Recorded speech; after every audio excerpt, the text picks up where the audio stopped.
Je m'appelle Corinne, j'habite le Brabant wallon.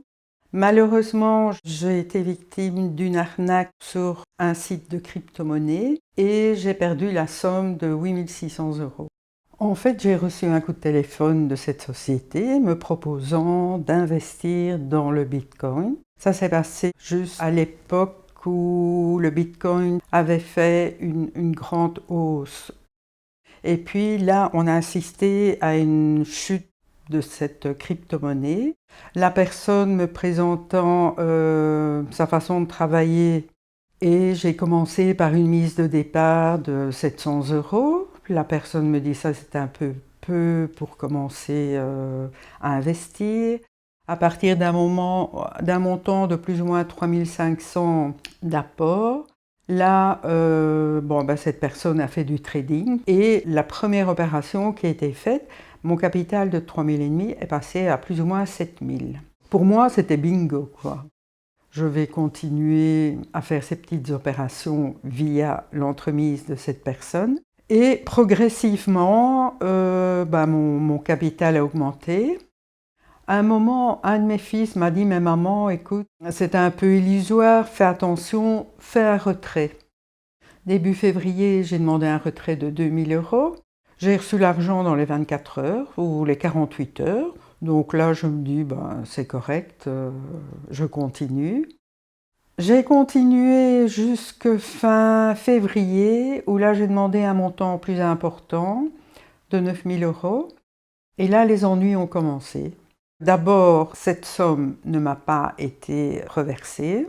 On m'a dit que on ne me dit jamais que ce n'est pas possible, hein.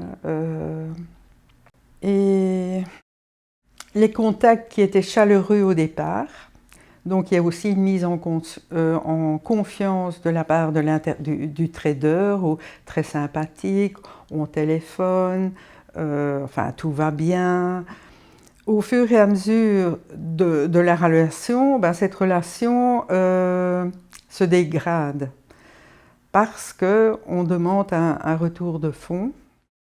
Et à un moment, j'ai le directeur financier qui me dit « Bon, écoutez, voilà, si vous voulez votre retour de fonds, vous devez d'abord payer des frais de résiliation de contrat, alors que contrat, il n'y a pas eu.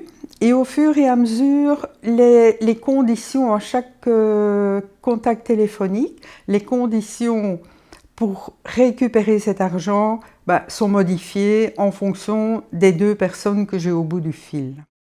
Et on en est arrivé, à la fin, j'avais un solde de 54 000 €. Et pour les récupérer, je devais repayer plus ou moins 33% de cette somme, donc à peu près 17 000 €, avant de pouvoir recevoir mon capital de 54 000 €. Donc là, j'ai demandé, ça me semblait un petit peu gros, de reverser 17 000 € que je n'avais pas. Et j'ai demandé que la société diminue eux-mêmes, reprennent 17 000 € sur mes 54 000 €, ce qui semblait impossible. Donc ressortir 17 000, ça me semble un peu excessif. D'autre part, je ne les ai pas et surtout, je n'ai pas la certitude de recevoir mes 54 000 de retour.